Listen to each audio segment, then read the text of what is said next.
இயேசுவில் அன்பிற்கினியவர்களே, இயேசு கிறிஸ்து நம் ஒவ்வொருவரையும் பார்த்து இந்த வார்த்தை சொல்லுகிறார்.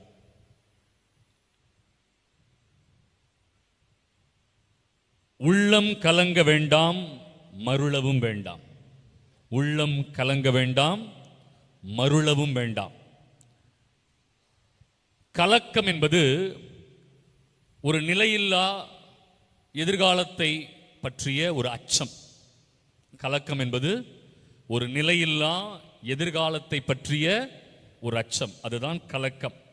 மருளுதல் என்றால் என்ன செய்வதென்று தெரியாமல் அலைந்து திரிதல் அல்லது அச்சப்படுதல் இல்லையா? ஆண்டவர் சொல்கிறார், உன் எதிர்காலத்தை குறித்த கலக்கம் வேண்டாம், என்ன செய்ய போகிறோம் என்கிற அச்சமும் வேண்டாம். எதற்காக இதை சொல்லுகிறார்? சீடர்களை விட்டு பிரிய போவதால் சீடர்களுக்கு உறுதி அளிக்கிறார், அவர்களை திடப்படுத்துகிறார், அவர்களுடைய நம்பிக்கையை ஆழப்படுத்துகிறார். அப்பொழுதுதான் அவர் இந்த வார்த்தையை பயன்படுத்துகிறார். உள்ளம் கலங்க வேண்டாம், மருளவும் வேண்டாம். நிச்சயமில்லா எதிர்காலத்தை குறித்த அச்சம் வேண்டாம், என்ன செய்ய போகிறோம் என்கிற பயமும் வேண்டாம். நமக்கு இந்த மாதம் இந்த வசனம் நமக்கு நிச்சயமாய் தேவை இல்லையா? பிள்ளைகள் படித்து முடித்து தேர்வு இல்லையா, அதனுடைய ரிசல்ட்டுக்காக நாம் அனைவரும் காத்து கொண்டிருக்கிறோம். கல்வி ஆண்டு முடிந்து அடுத்த கல்வி ஆண்டு துவங்க போகிறோம். புதிய வேலை வாய்ப்பு, புதிய வாழ்வு என்றெல்லாம் பல காலத்திலே இந்த எதிர்காலத்தை நோக்கிய ஒரு கவலையோடு இருக்கிறோம். எலெக்ஷன் முடிஞ்சிருக்குது இல்லையா? ஆகவே பல எண்ணங்கள் நம் உள்ளத்தில் ஓடிக்கொண்டிருக்கிறது. அப்ப ஆண்டவர் இந்த நேரத்தில் நமக்கு கொடுக்கிற ஒரு அற்புதமான செய்தி என்ன? உள்ளம் கலங்க வேண்டாம், மருளவும் வேண்டாம். நிச்சயமில்லா எதிர்காலத்தை குறித்த அச்சம் வேண்டாம். என்ன செய்ய போகிறோம் அப்படிங்கிறத பத்தி யோசிக்காதீங்க. அப்ப ஆண்டவர் நமக்கு என்ன தருகிறார் அப்படின்னு பாத்தீங்கன்னா, நான் உங்களுக்கு என் அமைதியை விட்டு செல்கிறேன். அதான் வார்த்தை. என்ன கொடுக்கிறாரு? என் அமைதியை கொடுக்கிறேன், என் அமைதியை உங்களுக்கு அளிக்கிறேன். இது இந்த உலகம் தருகிற அமைதி போன்று அல்ல. நம்முடைய திருத்தந்தை அவர்கள் உலகமெங்கும் சென்று அமைதியின் செய்தியை போதிக்கிறார். எல்லா இடங்களிலும் நம்முடைய திருத்தந்தை இல்லையோ என்ன போதிக்கிறாரு? அமைதியின் செய்தியை போதிக்கிறார். துப்பாக்கி கலாச்சாரம் வேண்டாம், வெடிகுண்டு கலாச்சாரம் வேண்டாம், அப்பாவி மக்களையும் குழந்தைகளையும் பெண்களையும் கொலை செய்கிற போர்கள் வேண்டாம், அமைதி பேச்சுவார்த்தை வேண்டும். இந்த அமைதியான உலகத்தை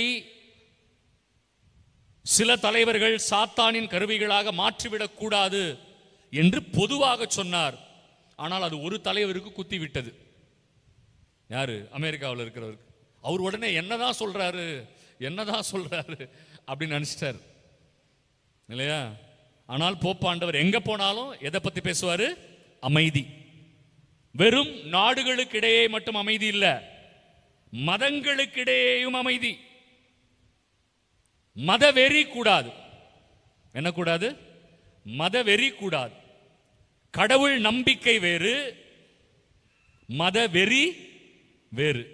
மதவெறியை தான் ஃபண்டமெண்டலிசம் என்று சொல்வார்கள், அடிப்படைவாதம். நான் மட்டும் நல்லா இருக்கணும், மற்ற எல்லாரும் கெட்டு போயிடணும், அழிஞ்சு போயிடணும் நினைக்கிற ஒரு எண்ணம் இருக்கு பார்த்தீங்களா? அது கூடாது. அதனால தான் நம்முடைய திருத்தந்தை எங்க போறாரு? ஒரு இஸ்லாமிய மசூதிக்குள்ளும் போகிறார், அங்க போய் ஜெபிக்கிறார். நமக்கு என்ன சொல்ல வராரு? இன்னைக்கு உலகத்தின் மிக அத்தியாவசியமான தேவை எது? அமைதி. உலகத்துக்கு மட்டும்தான் தேவையா? நாட்டுக்கு தேவை, மாநிலத்துக்கு தேவை, ஊருக்கு தேவை, கடைசியா குடும்பத்துக்கு தேவை, அதிலும் கடைசியா ஒவ்வொருவருக்கும் தேவை. சில பேர் கோவில்ல வந்து இப்படிதான் ஜெபிப்பாங்க, ஆண்டவரே பெரிய சொத்து பத்துலாம் நான் உன்னை கேட்கல, என் குடும்பத்துல நிம்மதியை கொடு. என்ன கேட்பாங்க? இப்ப ஆலயத்தில் உட்காந்து என் குடும்பத்துல நிம்மதியை கொடுங்க ஆண்டவரேன்னு தான் கேட்பாங்க. நிறைய பேருடைய ஜெபம் அப்படிதான் இருக்கும், நான் கேட்டிருக்கிறேன். எனக்கு பெரிய காசு பணம் பதவி புகழ்லாம் வேண்டாம், எனக்கு நிம்மதியை கொடுங்க ஆண்டவரே, சமாதானத்தை கொடுங்க, அமைதியை கொடுங்கள் என்று கேட்போம். ஏன் தெரியுமா? அதுதான் அடிப்படை.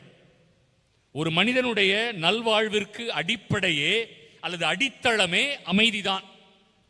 Peace is the foundation of all the happiness in the world. It is the very foundation. சமாதானத்தை ஏற்படுத்துகிறவராகத்தான் நாம் இருக்க வேண்டும் என்பதற்காகத்தான் இயேசு சொல்கிறார், அமைதி உங்களுக்கு கொடுக்கிறேன். இயேசு உயிர்த்த பிறகு அவங்களுக்கு சொன்ன முதல் வார்த்தை, உங்களுக்கு அமைதி உண்டாகுக. ஏன்?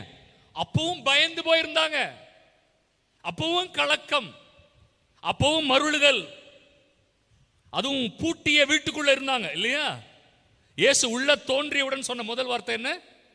உங்களுக்கு அமைதி உரித்தாகுக. இது அவர் உயிரோடு இருக்கும்போது சொன்ன வார்த்தை. இன்னைக்கு சொல்றாரு பாருங்க, உள்ளம் கலங்க வேண்டாம், மருள வேண்டாம், என் அமைதியை உங்களுக்கு விட்டு செல்கின்றேன். நான் தருகிற அமைதி இந்த உலகம் தருகிற அமைதி போன்று அல்ல. நமக்கு ஜெனரலா ஒரு ஒப்பீனியன் இருக்கு, அமைதினா என்ன தெரியுமா? சைலண்டா இருக்கிறது. நம்ம என்ன நினைக்கிறோம்? சைலண்டா இருக்கிறது அமைதி நினைக்கிறோம். ஆனா நம்மில் 99.9 பேருக்கு தெரியும், அமைதியா இருக்கும்போது தான் உள்ளம் அப்படியே கொப்பளிக்கும், பொங்கும் உள்ள இல்ல, அப்படியே எல்லாமே ஞாபகம் வரும். நம்ம நாத்தனார் மூஞ்செல்லாம் முன்னாடி வந்து போகும் இல்லையா?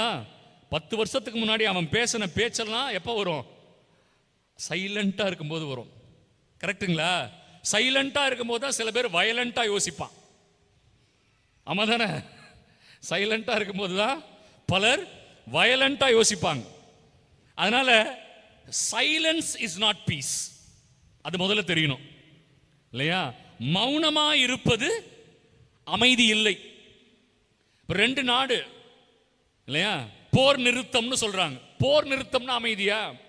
இல்ல, எப்ப வேணாலும் வெடிக்கும், எப்ப வேணாலும் எவன் தலையில வேணாலும் குண்டு போடுவானுங்க. அப்படி இருக்கு, பயமா இருக்குல்ல. அவன் அங்க குண்டு போடுறான், நம்ம வீட்டுக்கு சிலிண்டர் வர மாட்டேங்குது. என்னமா? அவன் போடுற குண்டு அங்க, வீட்டுக்கு சிலிண்டர் வர மாட்டேங்குது. பாத்தீங்களா பிரச்சனை எங்க அடிக்குது? நம்ம எல்லாருக்கும் தெரிய மாட்டேங்குது. நிம்மதி எல்லாருக்கும் போது நம்ம நினைச்சுக்கிறோம் யாரோ சாகுறான், இல்ல, நம்ம கொஞ்சம் கொஞ்சமா சாகுறோம். பிரியமானவர்களே, அமைதி என்பது ஒரு நபரையும் ஒரு இடத்தையும் சார்ந்த ஒரு காரணி அல்ல. எல்லா இடங்களிலும் அமைதி இருந்தால்தான் எனக்கும் அமைதி இருக்கும். அப்ப என்ன பண்ணணும் அப்படின்னா, இயேசு தருகிற அமைதியை நாம் அனைவரும் இன்று பெற்றுச் செல்ல வேண்டும். இயேசு தருகிற அமைதி இல்லையா? வேணுமா வேணாமா? வேணாமா? வேணும். வேணுன்றவங்க ரெண்டு கையும் உயர்த்தி ஒரு அல்லேலூயா சொல்லுங்க பாப்போம். சந்தோஷமா சொல்லுங்க இல்லையா? இயேசு என்ன சொல்றாரு? நான் தருகிற அமைதி இந்த உலகம் தருகிற அமைதி போன்று அல்ல. என்ன அமைதியை தராரு நம்ம பார்க்க போறோம், கொஞ்சம் கொஞ்சமா பார்க்க போறோம். Bible talks about 3 kinds of peace. இறைவார்த்தை 3 வகையான அமைதியை குறித்து பேசுகிறது. 3 வகையான அமைதி. இதில் ஒரு அமைதியும் குறைவுபடக்கூடாது. இந்த 3மே தேவை. முதல்ல கொலோசையர் 3வது அதிகாரம் 15வது வசனம். கொலோசையர் 3:15. கிறிஸ்து தருகிற அமைதி உங்கள் உள்ளங்களை நெறிப்படுத்துவதாக. கிறிஸ்து தருகிற அமைதி உங்கள் உள்ளங்களை நெறிப்படுத்துவதாக. Peace with oneself. தன்னோடு அமைதி. Leave alone peace with others. மற்றவர்களோடு அமைதியை முதலில் விடுங்க. முதல்ல யாருக்கு அமைதி தேவையா? நான் என்னோடு அமைதியா இருக்கணும். முதல்ல நான் என்னோடு அமைதியாக இருக்கிறேனா? ஒரு கேள்வி கேட்போம், இருக்கிறோமா? நான் என்னோடு அமைதியாக இருக்கிறேனா? என்னங்கம்மா? பதிலே இல்லை. நம்ம நிறைய நேரம் அடுத்தவர்களுடைய அமைதியை பத்தி பேசுறோம், அடுத்தவர்களோடு அமைதியை பத்தி பேசுறோம். முதல் கேள்வி பைபிள் என்ன சொல்லுது? இயேசு கிறிஸ்து அருளுகிற அமைதி உங்கள் உள்ளங்களை நெறிப்படுத்துவதாக. நெறிப்படுத்துதல் என்றால் என்ன பிரியமானவர்களே? இந்த வசனம் அற்புதமான வசனம். நெறிப்படுத்துதல் என்றால் என்ன? To put things on the right track or to set things right. தவறா சென்று கொண்டிருப்பவர்களை சரி செய்வது என்று பொருள். கரெக்டா? நெறிப்படுத்துதல் என்றால் தவறாக சென்று கொண்டிருப்பதை சரிபடுத்துதல் என்று பொருள். அப்ப இயேசு கிறிஸ்து தருகிற அமைதி உங்கள் உள்ளங்களை நெறிப்படுத்துவதாக. அப்படின்னா உள்ளம் ஓடுது. கண்ணை மூடி 5 நிமிஷம் உட்கார்ந்தா 50 யோசனை வருது. கரெக்டா? 5 நிமிஷம் உட்கார்ந்தா 50 யோசனை. அப்படியே ஆத்திரம், ஸ்ட்ரெஸ் ஜாஸ்தியாகுது. அதனால தான் இன்னைக்கு நிறைய பேரால் அமைதியாக இருக்க முடியாது. அதனால என்ன பண்ணிடுறான்? Cellphone headset. புரியுதுங்களா? ஏன் ஹெட்செட்டு? அமைதியாக இருக்க முடியல இல்லையா? கை சும்மா இருக்கா? 5 நிமிஷம் ஒருத்தனு கை சும்மா இருக்கா? இப்பெல்லாம் என்ன பண்றா உடனே? ஆமா, பேருந்துலையோ ரயில்லையோ பயணம் செய்யும் போது பக்கத்தில் நிற்கிறவனுக்கு போன் அடிக்கும். டிங் டிங் டிங் அடிக்கும். இவர் போன் சும்மா தான் இருக்கும், ஆனா கை சும்மா இருக்குமாமா? இவர் என்ன பண்ணுவாரு? இவர் போன் எடுத்து செக் பண்ணுவார். உனக்கு வரல, போன் வரல, வந்தது அந்த அண்ணனுக்கு, உமக்கு வரவில்லை ஐயா. கை சும்மா இருக்குமா? இருக்காது. எண்ணங்கள் சும்மா இல்ல, அமைதியா இல்லை. இன்னைக்கு உள்ளங்களை நெறிப்படுத்துவது ரொம்ப ரொம்ப முக்கியம் பிரியமானவர்களே. ஒரு அழிவின் காலத்தை நோக்கி சென்று கொண்டு இருக்கிறோம். இந்த மீடியா உலகம், இந்த செல்போன் உலகம், இந்த இன்டர்நெட் உலகம் இன்று மக்களை மதிமயங்க செய்கிறது. என்ன செய்கிறது? மதிமயங்க செய்கிறது. மூளை பயன்படாமல் போகிறது. கரெக்டா சொல்றீங்க ஃபாதர். எங்க வீட்லயே தெரியுது ஃபாதர், இல்லையா? எங்க வீட்லயே இன்னைக்கு ஆளுங்க இருக்கிறாங்க. எது வேலை செய்ய மாட்டேங்குது? மூளை வேலை செய்ய மாட்டேங்குது. நான் என்ன பேசுகிறேன், நான் என்ன சொல்ல வருகிறேன், என்ன செய்தி என்கிற கருத்து போய் சேர மாட்டேங்குது. ஏன்னா பையனாலையும் பிள்ளைங்களாலையும் இன்னும் இந்த காலகட்டத்தில் என்ன பண்ண முடியல? புரிஞ்சிக்கவே முடியல. எதற்கு சொல்ல வருகிறார், ஏன் சொல்ல வருகிறார்? என்னுடைய கல்லூரியில் ஒரு மாணவன் கிட்ட சொன்னேன், டாய் காதில் இருக்கிற கடுக்கனை கழட்டுன, காதில் இருக்கிற கடுக்கனை கழட்டுன. அவன் அப்படி காலை ஆட்டிக்கிட்டே சொன்னான், டிசி கொடுங்க ஃபாதர். என்னது? எனக்கு சரியா காதில் விழலையோன்னு நினைச்சு நான் மறுபடியும் கேட்டேன், டேய் காதில் இருக்கிற கடுக்கனை கழட்டுறா அப்படின்னா டிசி கொடுங்க ஃபாதர். எது முக்கியம்? படிப்பு முக்கியம் அல்ல. எது முக்கியம்? காதில் இருக்கிற கடுக்கன் தான் முக்கியம். எவ்வளோ அறிவு குழந்தைகள் இல்லையா? நம் பிள்ளைகள் எப்படி இருக்கிறாங்க பார்த்தீங்களா? அறிவு கொழுந்துகளா இருக்கிறது. அவன் என்ன கேள்வி கேட்டிருக்கணும்? என்ன கேள்வி கேட்டிருக்கணும்? ஏன் ஃபாதர் கழட்டணும் இல்லையா? அப்ப நான் சொல்லுவேன், இல்லப்பா இது ஒரு டிசிப்ளின், வேண்டாம், அப்படிதான் கேட்டிருக்கணும் இல்லையா? நான் கடுக்கனை கழட்டுன்னு சொன்ன 2வது கேள்வி, எனக்கு டிசியை கொடுங்க. இப்ப படிப்பு முக்கியம் இல்லை. எது முக்கியம் இல்லை? படிப்பு முக்கியம் இல்லை. இன்னைக்கு புற காரியங்கள் அதிகமாக மக்களின் மனதுக்குள் சென்று விட்டது. ஏன், எதற்கு, என்ன செய்ய வேண்டும், அதை சரியாகத்தான் செய்கிறோமா என்கிற நியாயமான கேள்வியை கூட கேட்க இன்று மக்கள் மறுக்கிறார்கள் இல்லையா? அது எவ்வளவு பெரிய தீவினையில் போய் விழும் என்று கூட அவர்களுக்கு தெரியாமல் கூட்ட மனப்பான்மை வந்து விட்டது. எல்லாரும் பண்றான் ஃபாதர், நானும் பண்றேன். கரெக்டுங்களா? எல்லாரும் செய்யறான், நானும் செய்யறேன். இந்த உள்ளம் நெறிப்படுத்தப்படவில்லை. அதனாலதான் பிரியமானவர்களே குடும்பத்தில் சண்டை. ஏன்னா கணவன் சொல்றத மனைவி பாதி தான் கேட்கறாங்க. அவங்களுக்கு அகைன்ஸ்டா வர ஒரு பாயிண்ட்டுக்காக வெயிட் பண்ணிட்டே இருப்பாங்க. இந்த வார்த்தை நீ எப்படி சொன்ன? யோ நான் முழுசா சொல்றத கேளுமா. இல்ல முடியாது, நீ இந்த வார்த்தை சொல்லிட்ட. ஏய் ஃபுல் சென்டென்ஸை கேட்டாதானே புரியும். அதெல்லாம் முடியாது, நீ இந்த வார்த்தை சொன்ன, இந்த வார்த்தையை நீ எப்படி சொல்லுவ? பார்த்தீங்களா? போச்சா? மூளை வேலை செய்யல. கரெக்டுங்களா? மூளை வேலை செய்யல. கணவன் அதே மாதிரி தானே. வாக்குவாதம், சண்டை, பிள்ளைங்க, கணவன், மனைவி, குடும்பத்தில் என்ன இல்லை இன்னைக்கு? நிம்மதியே இல்லை பிரியமானவர்களே, நிம்மதி இல்லை. ஏதோ ஒரு கடமைக்காக வாழுகிற வாழ்க்கையாக மாறி போய் இருக்கிறது. கத்தோலிக்க குடும்பங்களுக்குள்ளேயே ஜெபம் இல்லை. கத்தோலிக்க குடும்பங்களுக்குள் இறைவார்த்தை பகிர்வு இல்லை. இறைவார்த்தை ஆண்டவர் எனக்கு இதை சொன்னார், நான் உங்களோட பகிர்ந்து கொள்ள ஆசைப்படுறேன். பிள்ளைகளோடு அமர்ந்து பேசுகிற பெற்றோர்கள் இன்று பலர் இல்லை. வாங்க உட்காருவோம், பேசுவோம். எது சரி, எது தவறு, இதுல என்ன சரி இருக்கு, இதுல என்ன தவறு இருக்கு, ஆலோசிப்போம், கலந்து ஆலோசிப்போம், உரையாடல் செய்வோம். அதுக்கெல்லாம் இன்னைக்கு யாருக்குமே நேரம் இல்லை. ஆனா பெற்றோர்கள் என்ன நினைக்கிறாங்க? நான் வேலைக்கு போறேன், சம்பாதிக்கிறேன், நான் இதை செய்யறேன், அதை செய்யறேன். ஆனா அடிப்படையான ஒன்றை விட்டுட்டோம். நான் வேலை செய்யறது, ஓடுறது, ஆடுறது எல்லாம் என் பிள்ளைங்களுக்காக. ஆனால் என் பிள்ளைகளை நெறிப்படுத்தாமல், என்னை நெறிப்படுத்தாமல், என் குடும்பத்தை நெறிப்படுத்தாமல் நான் எவ்வளவு சேர்த்து வைத்தாலும் அது வீணாய் போகும். ஒத்துக்கிறீங்களா? என் உள்ளத்தையும் என் குடும்பத்தையும் என் பிள்ளைகளையும் நெறிப்படுத்தாமல் சேர்த்து வைக்கிற பணமோ அல்லது அவைகளை எல்லாம் செய்யாமல் நான் கற்றுக்கொள்ளுகிற கல்வி கூட இன்னைக்கு அறிவை தராது. ஓப்பனா சொல்றேன். சில பேர் படிக்கிறதுனாலே அறிவு வரும்னு நினைக்கிறான். கிடையாது.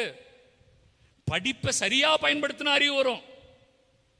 படிச்சத சரியான இடத்துல சரியான நபருக்கு சரியான காரியத்துக்கு பயன்படுத்தினாதான் அதுக்கு பேர் அறிவு.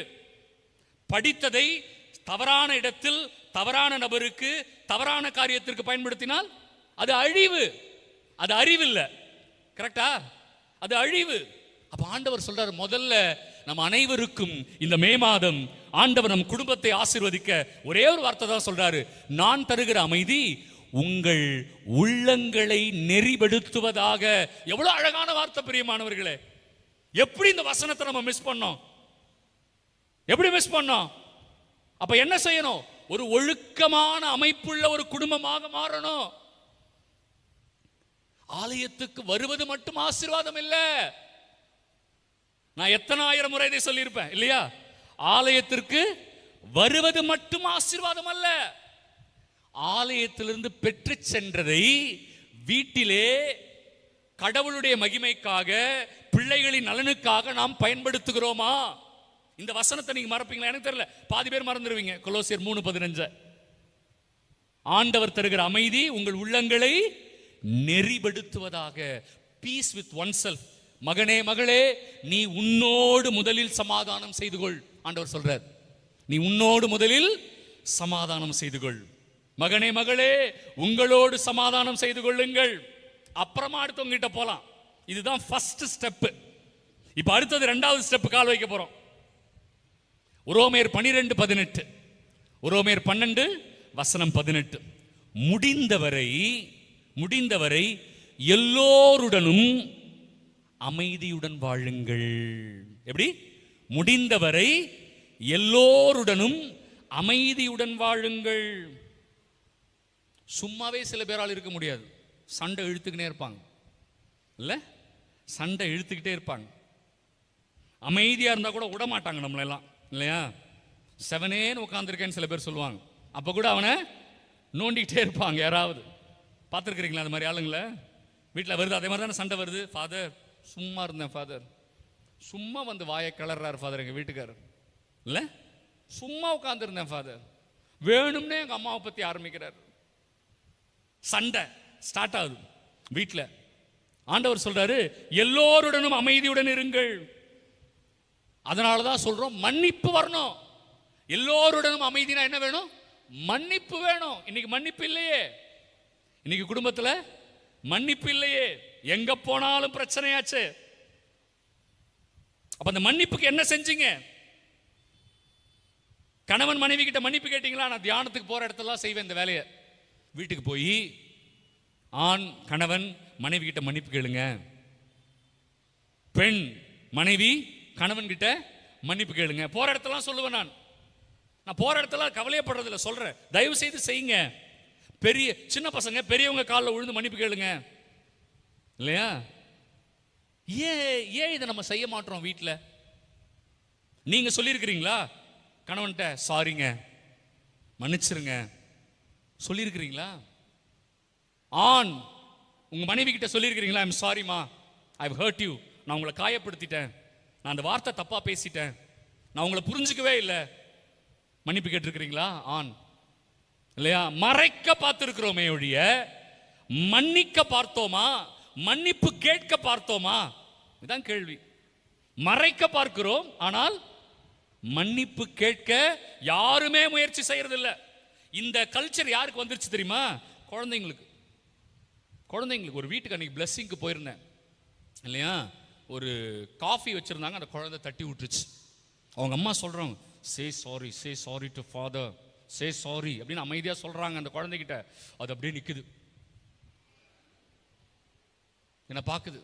ஏன்னா அது அவங்க அம்மா சொல்றாங்க, ஃபாதர் அது வாயிலிருந்து சாரியே வராது ஃபாதர், அது வாயிலிருந்து. அப்பதான் யோசிச்சேன், இவங்க 2 பேர் வாயிலிருந்து வருதான்னு தெரியலையேன்னு யோசிச்சுட்டு இருந்தேன் நான். எங்க இருந்து கத்துக்குது குழந்தை? நீங்க சொல்லுங்க. குழந்தைக்கு யாராவது வெளியில இருந்து அவன் சொல்லி கொடுக்குறாங்க? இல்ல. குழந்தை எதை பார்க்குதோ அதை தான் செய்யும். அடிக்கடி சொல்றதுதான், குழந்தை எப்பவுமே கெட்ட வார்த்தை பேசாது, கேட்ட வார்த்தையை தான் பேசும். குழந்தை என்ன பேசும்? கேட்ட வார்த்தை. உங்ககிட்ட கேட்ட வார்த்தையா இருக்கும், பக்கத்து வீட்டில் கேட்ட வார்த்தையா இருக்கும், டிவி செல்போன்ல கேட்ட வார்த்தையா இருக்கும். சோ குழந்தை பேசல, அதை பேசும்படி ஏதோ ஒரு சூழல் அமைக்கப்பட்டு இருக்கிறது இல்லையா? அப்ப ஏன் என்ன இந்த குழந்தைங்களுக்கு மன்னிப்பு கேட்கணும்னு தோணல? அடிச்சுக்கிறாங்க பசங்க, வெட்டுக்கத்தி எடுத்துட்டு போறான் பையன் இல்லையா, ஸ்கூலுக்குள்ள போய் சண்டை போட்டுக்கிறாங்க, ரவுடித்தனம் பண்றாங்க. ஏன் அந்த மன்னிப்பு குணம் வரல? ஏன்னா குடும்பத்துல அதை சொல்லி வளர்க்கல. தன் அப்பா தன் அம்மா மன்னிப்பு கேட்கிற அந்த பண்பை அந்த குழந்தை பார்க்கவில்லை. நம்ம நிறைய நேரத்தில் கடவுளுக்கு பதில் சொல்லி ஆகணும் பிரியமானவர்களே. நிறைய நேரம் நம்ம கடவுளுக்கு பதில் சொல்லணும். We cannot simply shift our blame onto our children. தூக்கி அவங்க தலையில போட முடியாது. நான் அவர்கள் கண் முன்பாக எடுத்துக்காட்டாக வாழ்கிறேனா? கேள்வி இருக்கா இல்லையா? என்னுடைய பிள்ளைகள் முன்பாக நான் எப்படி வாழ்கிறேன்? என்ன வார்த்தை பேசுகிறேன்? கவனம் இருக்கா? வார்த்தை பேசும்போது, சண்டை போடும் போது கவனம் இருக்கா? என் பிள்ளைங்க முன்னாடி நான் இப்படி சண்டை போட்டுக்கிறேனே, அந்த என் குழந்தை அது பாதிக்குமே, என் குழந்தை அதை கவனிக்குமே, என் குழந்தை அதை அப்சர்வ் பண்ணிக்கிட்டு இருக்கே, நீங்க கவனிச்சிங்களா? அதை நான் என் மனைவி எப்படி ட்ரீட் பண்றேனோ அப்படித்தானே என் பையன் நாளைக்கு இருப்பான். ஏன் அதெல்லாம் நம்ம யோசிக்கல? பாத்தீங்களா? குடும்பத்தின் அமைதி என்பது சும்மா மேல இருந்து கீழே வந்துடாது. நான் செய்யணும் அதை வீட்டுல. என்ன ஒருத்தவங்க கேட்டாங்க, ஏன் ஃபாதர் எப்போ பிரசங்கம் வச்சாலும் இதை செஞ்சா ஆசீர்வாதம், இதை செய்யலைன்னா ஆசீர்வாதம் இல்லை, இப்படியே பிரசங்கம் வைக்கிறீங்களே ஏன் ஃபாதர் என்ன கேட்டாங்க. நான் சொன்ன வேற எப்படி வைக்கணும்? சரி வாங்க எல்லாரும் புனித அந்தோனியார், ஆவடி அந்தோனியார் திருத்தலத்திற்கு வந்து விட்டீர்கள். ஆகவே இன்று உங்களை ஆண்டவர் ஆசீர்வதிக்கிறார். போதுமா? சந்தோஷமாயிருவீங்களா? ஆண்டவர் உங்களை தொடுகிறார் மகனே மகளே. ராஜேஷை தொடுகிறார், மீனாட்சியை தொடுகிறார். சொல்லிட்டவா? சொல்றோமா? அப்படி சொல்லிட்டா தொற்றுவார் ஆண்டவர். ஆக்சுவலா ஆண்டவர் எல்லாருமே தொடுவார் இல்லையா? என்னுடைய பாவ நிலைதான் அவருடைய ஆசீர்வாதத்தை நான் ருசிக்க முடியாமல் போகிறது. அவர் சூரிய ஒளி மாதிரி, அவர் வந்துகிட்டே கொடுத்துட்டே இருப்பார் இல்லையா? அவர்கிட்ட இருந்து நன்மை மட்டும் தான் வரும். யாக்கோபு 1:16 அவர்கிட்ட இருந்து என்ன வரும்? நன்மை மட்டும் வந்துகிட்டே இருக்கும். ஏன் பாவம் தான் அந்த நன்மையை தடுக்குது இல்லையா? அப்ப வெறும் ஆசீர்வாதம் நான் சொல்றதுல ஒன்றும் பிரயோஜனம் இல்லை. பைபிள்ல என்ன சொல்லியிருக்கோ அதை நான் சொல்லணும். பைபிள்ல என்ன சொல்லியிருக்கோ நான் சொல்லணும். 2 வாரங்களுக்கு முன்பாக பதுவையில் இருந்தேன். ஒரு மிகப்பெரிய ஆசீர்வாதம். ஒரு நண்பரின் துணையோடு வெறுமனே ஜெபம் மட்டும் செய்வதற்காக போயிருந்தோம். பதுவையில் திருப்பலி ஆற்றினேன். அந்தோனியாருடைய நாவும் அவருடைய தாடை எலும்பு வைக்கப்பட்ட அந்த கண்ணாடி பெட்டிக்கு முன்னாடி முழந்தால் படிட்டு அப்படியே கண்ணீரோடு ஜெபித்து கொண்டிருந்தேன். உண்மையா நாங்க ஜெபிக்கும் போது நம்ம மக்களை எல்லாம் நினைச்சுக்கிட்டே இருந்தேன். நான் ஒன்னே ஒன்று மட்டும் தான் எனக்கு தோணுச்சு இல்லையா, நாம் அந்தோனியாருடைய திருத்தலத்திற்கு வரும் பொழுதெல்லாம் நம் மனதில் ஒரே ஒரு கருத்து மட்டும்தான் அதிகமா இருக்கும். என்ன தெரியுமா? அவர் இறை வார்த்தையை போதித்தார், வல்லமையோடு போதித்தார். ஏன் தெரியுமா? அந்த பதுவை நகர் கொள்ளைக்காரர்களின் நகர், திருடர்களின் நகர். சூதாட்டக்காரர்களின் நகர், கொலைகாரர்களின் நகர். அவர் அங்க மினிஸ்ட்ரி செய்ய போறார், இறைப்பணி செய்ய போறார் அந்த நகருக்கு. அது ஒரு சின்ன நகரம். அப்போ அது ஃபுல்லா கொலைகாரன், திருடன். பார்த்தீங்களா? எப்பேற்பட்ட ஒரு அமைதியற்ற சூழல் இருந்த ஒரு இடம். அவருடைய நாவை பார்த்த பொழுது எனக்கு அந்த சந்தோஷம் தான். ஏன் அவர் என்ன சொல்லியிருக்கிறாரு? பாவத்திலிருந்து வெளியில வா சொன்னாரா? நீ பாவம் செய்வது இறைவனுக்கு விரோதமானது. இறை வார்த்தை இப்படி சொல்லுகிறது இல்லையா? இறை வார்த்தையை ஆணித்தரமாக எந்த அளவுக்கு போதித்திருப்பாரே, ஆனால் அந்த நகரமே மனம் மாறியது. கைத்தட்டி அந்தோனியாருக்கு நன்றி சொல்லுங்க பாப்போம். அந்த நகரமே மனம் மாறியது. அப்ப இறை வார்த்தைக்கு எவ்வளவு வல்லமை பார்த்தீங்களா? இறை வார்த்தையை போதிக்கும் பொழுது அந்த இறை வார்த்தை நமக்கு கொடுக்கிற முதல் விஷயமே அமைதி தான். எங்க இருக்கு? யோபு 22:21. யோபு 22:21. நீங்கள் கடவுளுக்கு இணங்குங்கள், அமைதியை பெறுங்கள், உங்களுக்கு நன்மை உண்டாகும். ஹல்லேலூயா. எப்படி? கடவுளுக்கு யாரெல்லாம் செவி கொடுக்கிறாங்களோ அவங்களுக்கு ஆண்டவர் முதல் கிஃப்ட் என்ன கொடுப்பாரு? அமைதி. ஹல்லேலூயா. சந்தோஷமா சொல்லுங்க. கடவுளுக்கு இணங்குனாவே கடவுள் நமக்கு கொடுக்கிற முதல் கிஃப்ட் என்னதுங்க? அமைதி தான். அதனாலதான் உயிர்த்த இயேசு பேசின முதல் வார்த்தையே அமைதி. ஏன்னா அவருக்கு தெரியும் எல்லா ஆசீர்வாதங்களை விட மேலான ஆசீர்வாதம், முதல் ஆசீர்வாதம் எது? அமைதி. எனக்கு அது வேணும். இன்னைக்கு வந்திருக்கிறீங்க, நீங்க வீட்டுக்கு போகும்போது கடவுளுடைய அமைதியை பெற்று சென்றீங்கன்னா எப்படி இருக்குன்னு யோசிச்சு பாருங்களேன், இல்லையா? கடவுள் அதை கொடுக்க தயாராக இருக்கிறார். அவர் ஒன்னே ஒண்ணுதான் கேட்கிறார், மகனே மகளே, என் வார்த்தையை நீ அனுமதித்தாலே உனக்கு அமைதி கிடைக்கும். எந்த வசனம்? யோவான் 16:33. யோவான் 16:33. நீங்கள் அமைதி பெறும் பொருட்டே இவற்றையெல்லாம் உங்களுக்கு சொன்னேன். கைத்தட்டி ஆண்டவருக்கு நன்றி சொல்லுங்க பிரியமானவர்களே. என்ன சொன்னாரு? நீங்கள் அமைதி பெறும் பொருட்டே இவற்றையெல்லாம் சொன்னேன். என் வார்த்தை நான் உங்களுக்கு எதுக்கு கொடுத்தேன்? நீங்கள் அமைதி பெற வேண்டும் என்பதற்காகவே கொடுத்தேன். எடுத்த உடனே புதுமை இல்லை பிரியமானவர்களே. அப்படியே தாம் தும்னு புதுமை, அப்படியே மேகம் இடிஞ்சு விழணும், அப்படியே கிடுகிடுன்னு ஆடணும், ஏதாவது அதிசயமா அப்படி இல்லை. ஆண்டவர் சொல்றாரு, முதல் அதிசயமே உனக்கு அமைதி தான் வேணும். எனக்கு வேலை வேணும், குழந்தை பாக்கியம் வேணும், வீடு வேணும் இல்லை. ஆண்டவருக்கு தெரியும் நமக்கு எது வேணும். முதல்ல அமைதி, சமாதானம், ஒரு நிம்மதியான வாழ்க்கை, ஒரு அமைதியான வாழ்க்கை, ஒரு மகிழ்ச்சியான வாழ்க்கை. ஆண்டவர் சொல்றாரு, நான் உங்களுக்கு வார்த்தையை கொடுத்ததே உங்களுக்கு அமைதியை கொடுக்கத்தான். யோவான் 16:33. பிரியமானவர்கள், அடுத்தது ரொம்ப முக்கியமானது, கடவுளோடு அமைதி, பீஸ் வித் காட். பார்த்தீங்களா? முதல்ல பீஸ் வித் ஒன் செல்ஃப், என்னோடு அமைதி. மூணாவது பீஸ் வித் அதர்ஸ், அடுத்தவரோடு அமைதி. மூணாவது பீஸ் வித் காட், கடவுளோடு சமாதானமா இருக்கிறோமா? எத்தனை பேர் கடவுளோடு சமாதானமா இருக்கிறோம்? நமக்கு தெரியல. கடவுளோடு சமாதானமா இருப்பது என்றால் என்ன? ரோமேயர் 5:1 கடவுளோடு ஒப்புரவாகுங்கள். என்னது? கடவுளோடு சமாதானமாகுங்கள். எப்படி கடவுளோடு சமாதானமாக முடியும்? பாவ அறிக்கை செய்வதன் மூலமாகவே. ஆமென். பாவ அறிக்கை செய்யணும். நம்ம இங்க வந்திருக்கிறோம், திருத்தலத்திற்கு போகும்போது நம்ம செய்யற முதல் வேலை பாவ அறிக்கை. பிரியமானவர்களே, போன சனிக்கிழமை முதல் சனி பூண்டி பேராலயத்தில் திருப்பலி வைக்கவும் தியானம் கொடுக்கவும் சென்றிருந்தேன். தம்பியும் வந்திருந்தார் இல்லையா? போன முதல் சனிக்கிழமை அந்த மக்களுக்கு நான் சொன்னேன், திருத்தலத்திற்கு வரும்பொழுதே ஆண்டவரே எனக்கு இதை கொடு, ஆண்டவரே அதை கொடுன்னு கேட்கக்கூடாது. முதல்ல நான் ஆண்டவரோடு ஒப்புரவாகணும், ஆண்டவரோடு சமாதானமாகணும். அப்ப ஆண்டவரோடு சமாதானமாகணும்னா முதல்ல நான் என்ன பண்ணணும்? பாவ அறிக்கை செய்யணும். திருத்தலங்களுக்கு செல்லும் பொழுது கத்தோலிக்க மக்களாகிய நான் முதலில் வேளாங்கண்ணிக்கு போறீங்க, போன உடனே பீச்சுக்கு ஓடக்கூடாது. ஐயோ வேளாங்கண்ணிக்கு வந்துட்டோம், அங்கதான் மீன் டேஸ்டா இருக்கும் ஃபாதர் இல்லையா? போன உடனே பீச்சுக்கு ஓடிடுறது இல்ல. சில பேர் போன உடனே நேரம் நேர்ச்சை கடன் மொட்டை அடிக்கலாம், வா போன உடனே மொட்டை, அப்பதான் பொடுகுல இருந்து கொஞ்சம் ஃப்ரீயா இருக்கும். அப்படிதானே? போன உடனே நேர்ச்சை இல்லை, முதல்ல போன உடனே பாவ அறிக்கை. பாத்தீங்களா? பாவ அறிக்கை முடிச்சதுக்கு அப்புறம் ஜெபம்.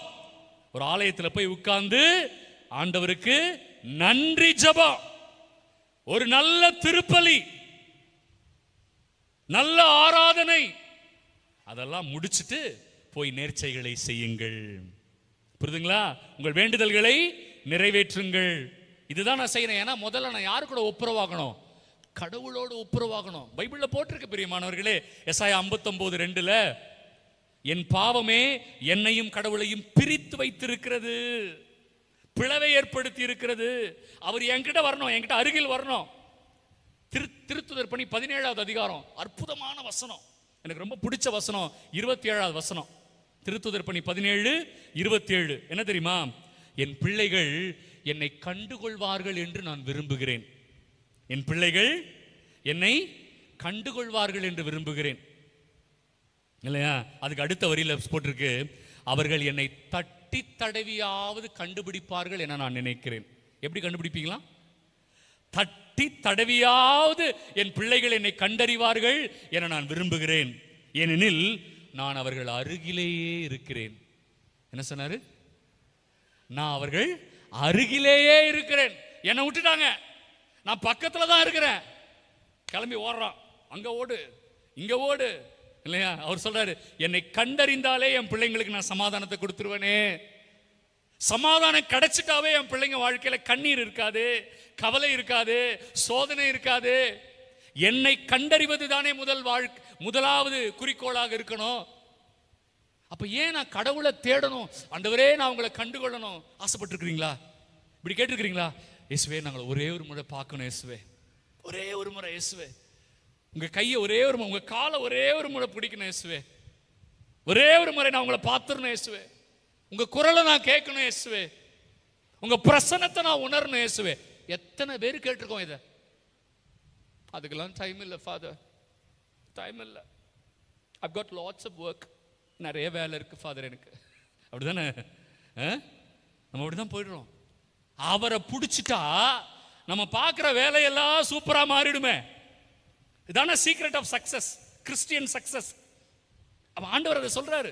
ஸோ முதல்ல, மூணாவது, நான் இயேசுவோடு கடவுளோடு ஒப்புரவாகணும், சமாதானமாகணும். இப்போ பாருங்களேன், அழகா இருக்கு பைபிள்ல, கொலோசியர் 3:15, என்னோடு முதல்ல அமைதி, சட்டியில் இருந்தாதான் அகப்பையில் வரும்.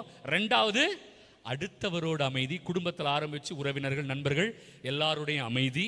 மூணாவது கடவுளோடு அமைதி. தன்னோடு அமைதியாக இல்லாதவர் அடுத்தவரோடு அமைதியாக இருக்க மாட்டார். இந்த சண்டை போடுற பார்ட்டிங்க யாரு தெரியுமா? தன்னோடு அமைதியாக இல்லாதவர்கள். புரியுதுங்களா? இப்போ ஆமா ஃபாதர், இப்பதான் ஃபாதர் புரியுது. யார் தன்னோடு அமைதியா இல்லையோ அவங்க அடுத்தவங்க நிம்மதியும் கெடுப்பாங்க, அவங்க அடுத்தவங்க சமாதானத்தையும் கெடுப்பாங்க. புரியுதுங்களா? தன்னோடும் அடுத்தவரோடும் அமைதியாக இல்லாதவர்கள் கடவுளோடு அமைதியாக இருக்க முடியாது. அவங்க கடவுளை விட்டு பிரிஞ்சு போயிடுவாங்க. எவ்வளவு அழகா ஆண்டவர் அமைச்சு கொடுத்திருக்கிறார். அப்ப நான் என்ன பண்ணணும்? இன்னைக்கு முதல்ல இங்கிருந்து ஆரம்பிக்கணும். என்னோட அமைதி, அடுத்தவரோட அமைதி, அப்பதான் கடவுளோட அமைதி. இது மூன்றும் சேரும் பொழுது இயேசு சொல்றாரு, நான் தருகிற சமாதானத்தை நீ பெறுவாய். கைகளை தட்டி நன்றி சொல்லுங்க பெரியமானவர்கள். இதுதான் இயேசு தருகிற சமாதானம். இந்த மூணு சமாதானமும் ஒன்றாக செயல்படணும். நன்மை என்னெல்லாம் இருக்கு பாருங்களேன். யோபு 22:21 நன்மையை மட்டும் பாருங்களேன். யாரெல்லாம் கடவுள் தருகிற அமைதியை பெறுகிறார்களோ அவர்கள் வாழ்க்கையில் நன்மை மட்டுமே இருக்கும். கைத்தட்ட மாட்டீங்களா? நன்றி சொல்ல மாட்டீங்களா? எவ்வளவு அழகான வார்த்தை பார்த்தீங்களா? யாரெல்லாம் கடவுள் தருகிற அமைதியை பெறுகிறார்களோ அவங்க வாழ்க்கையில் என்ன இருக்குமா? நன்மை மட்டும்தான் இருக்கும். பார்த்தீங்களா? ரெண்டாவது பாருங்க, யோவான் 16:33, நான் தருகிற அமைதியை நீங்கள் பெற்றுக்கொண்டால் இந்த உலகத்தின் துன்பங்களை எதிர்க்கும் வல்லமை உங்களுக்கு கிடைக்கும். ஹல்லேலூயா, ஹல்லேலூயா. அவர் கொடுக்கிற அமைதி எனக்கு இருந்துச்சுன்னா எதை எதிர்க்க முடியும்? இந்த உலகத்தின் துன்பங்களை எதிர்க்கும் வல்லமை எனக்கு கிடைக்கும். ஆமா ஃபாதர், அதை எதிர்க்க முடியல, அதுல மாட்டிக்கிட்டு நான் சிக்கி தவிக்கிறேன். ஆண்டவர் சொல்றாரு, நான் தருகிற அமைதி உனக்கு கிடைச்சிருச்சுன்னா மகனே மகளே, இந்த உலகத்தின் துன்பங்களை நீ எதிர்ப்பாய், வெற்றி கொள்வாய். மூணாவது பாருங்க, பிலிப்பியர் 4:7, நான் தருகிற அமைதி அறிவையெல்லாம் கடந்த அமைதி. என்ன வார்த்தை சொல்றாரு? நான் தருகிற அமைதி மனித அறிவையெல்லாம் கடந்த அமைதி. அது உங்கள் உள்ளத்தையும் மனதையும் பாதுகாக்கும். ஆமென், ஆமென். நான் தருகிற அமைதி எதை பாதுகாக்கும்? உங்கள் உள்ளத்தையும் மனதையும் பாதுகாக்கும். நீங்க அதுக்கப்புறம் உங்க வாழ்க்கையில கண்ணீரே இருக்காது, கவலையே இருக்காது, கஷ்டம்லாம் இருக்காது. ஆண்டவர் சொல்றார், மகனே மகளே, நான் தருகிற அமைதி உன் உள்ளத்தையும் மனதையும் பாதுகாக்கும்னு சொல்றாரு. எவ்வளவு பெரிய ஆசீர்வாதத்தெல்லாம் விட்டுட்டு நம்ம ஓடிட்டு இருக்கோம் தெரியுமா? கடைசியாக பிரியமானவர்களே, யாக்கோபு 3:18. யாக்கோபு 3:18. நான் தருகிற அமைதிதான் விதை. ஆண்டவர் சொல்றார், நான் தருகிற அமைதிதான் விதை. அந்த விதையிலிருந்து நீதி என்னும் கனி வளர்கிறது. என்ன கதி? நீதி. நீதினா என்ன ஃபாதர்? உங்களை யாராவது ஏமாத்திருப்பாங்க, உங்களை யாராவது அழிக்கணும்னு நினைப்பாங்க இல்லையா? உங்ககிட்ட இருந்து எதையாவது பிடுங்கிக்கணும்னு நினைப்பாங்க.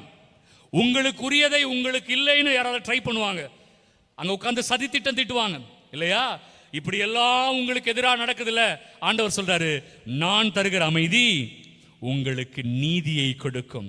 உங்களை ஏமாத்துறவன் காணாம போயிடுவான், உங்களுக்கு எதிராக சதி திட்டம் செய்யறவன் காணாம போயிடுவான். உங்க கண்ணு முன்னாடியே அந்த பிரச்சனை வராது, உங்க பக்கத்திலேயே நெருங்காது. உங்களுக்கு எதிராக செஞ்ச எல்லா சதி திட்டமும் தோத்து போயிடும். எப்போ?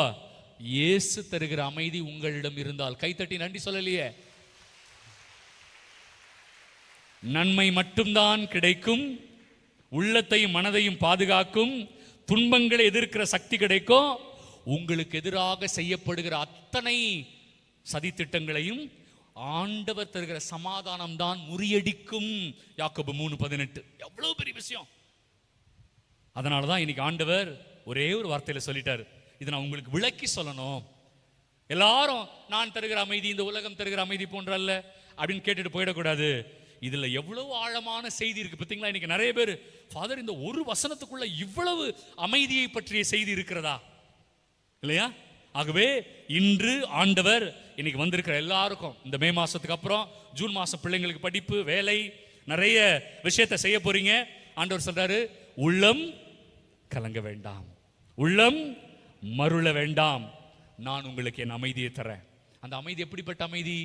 முதல்ல எனக்கு சமாதானம், அடுத்தவங்களோடு சமாதானம், கடவுளோடு சமாதானம். இதெல்லாம் சேர்ந்தா நான் சொன்ன அந்த 4 ஆசீர்வாதம்: நன்மை, துன்பத்தை எதிர்க்கிற சக்தி, உள்ளத்தையும் மனதையும் பாதுகாக்கிற அந்த வல்லமை, எதிரிகளினுடைய சதித்திட்டத்தை முறியடிக்கிற வல்லமை, இவை அனைத்தையும் ஆண்டவர் நம் ஒவ்வொருவருக்கும் கொடுப்பார்.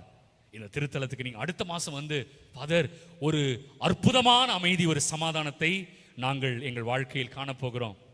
பிரியமானவர்களே, நான் உங்களை கெஞ்சி கேட்கலாமா? உங்களை நான் கெஞ்சி கேட்கலாமா? நான் உங்களுக்காக ஜெபிச்சேன், அப்ப நான் கேட்ட இதுதான் நான் உங்களுக்கும் கேட்கிறேன். தயவு செய்து அன்றாடம் பைபிள் வாசியுங்கள். இங்க வந்திருக்கிற ஒவ்வொரு சகோதரனையும் ஒவ்வொரு சகோதரியும் நான் கெஞ்சி கேட்கிறேன், உங்க காலை தொட்டு கேட்கிறேன், பைபிள் வாசிங்க, பைபிள் வாசிங்க. காலையில கண் விழிப்பது பைபிளா இருக்கட்டும், இரவு தூங்குறதுக்கு முன்னாடி கடைசியா பார்க்கறது அந்த செல்போன் இல்ல, டிவி இல்ல, பைபிளா இருக்கட்டும். நான் உங்களை கெஞ்சி கேட்கிறேன் இல்லையா? நீங்கள் இதை செய்து பாருங்கள், நம்முடைய வாழ்க்கை எவ்வளவு அழகாய் மாறுகிறதுன்னு நீங்க பாப்பீங்க, எவ்வளவு அழகாய் மாறுகிறதுன்னு பாப்பீங்க. இந்த நாள்ல நீங்க இதை மட்டும் எடுத்துட்டு போங்களேன் இல்லையா? ஆண்டவர் ஒரு மிகப்பெரிய சமாதானத்தை நமக்கு கட்டளையிட போகிறார். ஆசீர்வாதமாய் நீங்கள் திரும்பி வந்து ஆண்டவருக்கு நன்றி செலுத்துங்கள். கைகளை தட்டி ஆண்டவருக்கு நன்றி செலுத்துவோம். ஆவடி புனித அந்தோ